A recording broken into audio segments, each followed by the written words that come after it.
Halo. Ya, Miss, I dapat ambil kontak nombor dari TikTok. So, Miss ada nak buat pinjaman kan?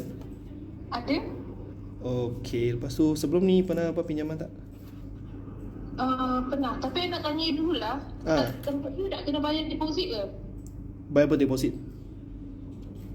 Sebab sebelum ni I ada nak apply. Tapi dia suruh I bayar deposit.